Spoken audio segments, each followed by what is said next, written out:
llamo Armando Reyes Palomares, soy profesor contratado doctor aquí en la Complutense, en el Departamento de Bioquímica y Biología Molecular de la Facultad de Veterinaria, y estudié biología en la Universidad de Málaga e hice mi tesis en la Universidad de Málaga en biología computacional, y luego fui investigador postdoctoral en el Laboratorio Europeo de Biología Molecular en Heidelberg, en Alemania, durante un tiempo antes de empezar aquí mis andanzas en Madrid. La bioinformática es todo aquel proceso que necesitamos como una herramienta o desarrollar herramientas para responder preguntas de la biología o de la biomedicina. Por ejemplo, en el momento actual en el que ya tenemos miles de genomas secuenciados, cada uno de esos genomas son 3.000 millones de pares de bases por 2, porque tenemos un genoma paterno y un genoma materno. Identificar cuáles son las variaciones genéticas que pueden ser más importantes para determinar un rasgo fenotípico, una característica física o incluso nuestra predisposición a alguna enfermedad, pues requiere de trabajo de cómputo que necesita de la bioinformática. Siempre he tenido fascinación por la biología y su complejidad, su diversidad, siempre han sido cosas que me llamaban mucho la atención. Especialmente todo lo que es la parte de la genética, entender cómo nuestra naturaleza a partir de las variaciones genéticas. Estudié la licenciatura de biología y sí es cierto que aunque estudié biología siempre me decanté por las asignaturas y la rama de biología molecular y biología celular. A lo largo de esos años de la carrera ya iba notando cómo era casi una tarea imposible el reto de comprender nuestra naturaleza a partir de tantísima variabilidad genética. Ya cuando empecé a estudiar el doctorado, aprendí fundamentalmente dos herramientas muy importantes. Una son las matemáticas y otra son las estadísticas, que son esenciales para abstraer conceptos complejos. Lógicamente esto es algo que a mano es imposible de hacer. Necesitamos un ordenador y necesitamos manejar un lenguaje de programación para hacer todos estos cálculos. Nuestros análisis no se hacen de forma rutinaria en un portátil. Nosotros utilizamos ordenadores de alto rendimiento, ordenadores con altas capacidades. Y la verdad que aquí en España tenemos una red española de supercomputación bastante competente y muy accesible para cualquier investigador en instituciones públicas. Entonces así, típicamente lo que solemos hacer es conectarnos a alguno de estos supercomputadores y básicamente revisar que nuestros análisis o los estudios o los cálculos que estemos haciendo pues se van ejecutando de una forma correcta. Para ello lo que utilizamos sí que utilizamos nuestro ordenador personal y es un poco la rutina del día a día. Pero la mayor parte del tiempo realmente la dedicamos en escribir los códigos de programación para poder, sobre todo, automatizar ese procesado de datos y ejecutarlos de la forma prevista o propia, de la forma más eficiente.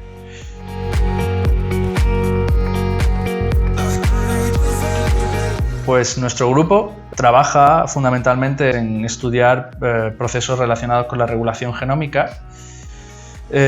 Uno de los datos o el tipo de datos que más utilizamos regularmente son datos epigenéticos. Los datos epigenéticos son básicamente todos aquellos datos que están asociados a modificaciones que son necesarias para reorganizar la información del genoma, de nuestro genoma, pero que no necesariamente implica cambios en la propia secuencia, ¿vale? Y estas modificaciones que se producen en el genoma pues son fundamentales para regular la actividad de los genes, para determinar qué genes están funcionando y qué genes no funcionan o no están activados en un determinado tipo celular. Esta reorganización es un proceso dinámico, va cambiando constantemente a lo largo del tiempo, pero nosotros cuando capturamos los datos normalmente lo que tenemos es una foto fija de algún momento, de algún proceso concreto. Sí es cierto que esta reorganización, y es un concepto muy importante dentro de la epigenética, es que es específica del tipo celular, ¿vale? No es una organización, el genoma no tiene una estructura común para todos los tipos, una reorganización común para todos los tipos celulares, sino que cada tipo celular reorganiza esa arquitectura del genoma de una forma distinta. Y al ser específica del tipo celular, también va a depender mucho de esos procesos de fisiología celular. Por lo que el entorno o nuestra interacción con el entorno va a determinar buena parte de ese proceso de modificaciones también que se produce en la célula.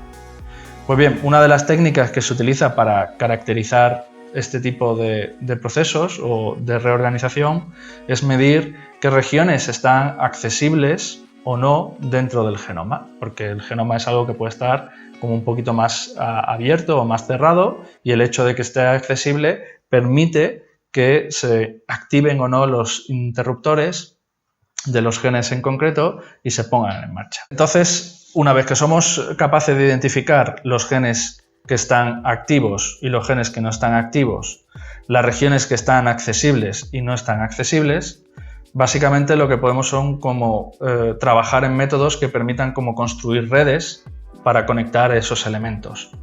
Y con ello podemos hacer una red específica de cada tipo celular. Al fin y al cabo, esas redes son redes de regulación de procesos. Una vez que tienes construida la red de regulación, podemos ver cómo esa red de regulación va cambiando entre distintos estadios, en distintos tiempos y en distintas condiciones. En concreto, nosotros estamos muy interesados en estudiar los procesos de memoria inmunológica.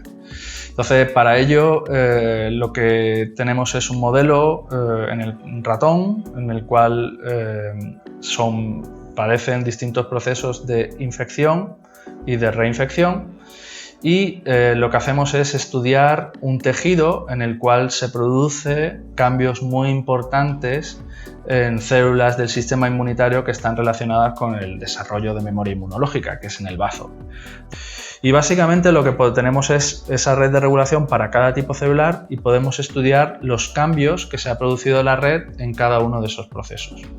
Ahora mismo estamos analizando en torno a unos más de 30 tipos celulares distintos en bazo y trabajando con en torno a unas 300.000 interacciones de regulación en el conjunto de todos los tipos celulares que hay en el bazo del ratón.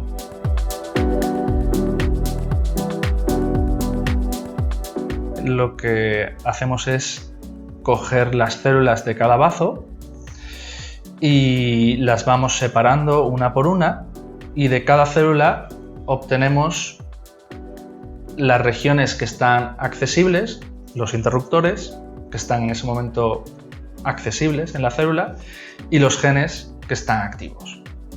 Y en concreto, ahora mismo hemos sido capaces de obtener unas 60.000 células aproximadamente, que son muchísimos datos.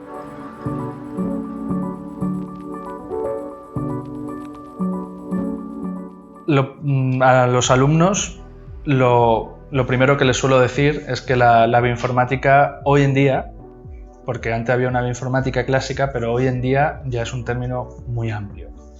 Y lógicamente dentro de esa amplitud también se ha convertido en un área muy competitiva. Hay algún grado ya de bioinformática, lo cual puede ser algo bastante recomendable para estudiar, pero hay que tener en cuenta que hoy en día dedicarse a la bioinformática es algo tan diverso como la propia biología. porque cada uno de las ramas de la biología tiene sus propias preguntas. Así que creo que es importante entender que al ser algo tan interdisciplinar, pues también hay muchos tipos de bioinformáticos distintos. Hay, por supuesto, biólogos, bioquímicos o biotecnólogos que terminan siendo bioinformáticos, pero también hay matemáticos y físicos que son un perfil de bioinformáticos que trabaja más a lo mejor en el desarrollo de algoritmos más específicos o sofisticados para hacer determinados tipos de análisis, pero por supuesto también hay médicos y veterinarios que aportan y que son también parte de la bioinformática. Por supuesto también están los informáticos, que son aquellos que se encargan de desarrollar programas que van a formar parte del día a día del trabajo en bioinformática. Pero lo que hay que tener más en cuenta es que el lenguaje en común que tenemos todos nosotros es básicamente la programación.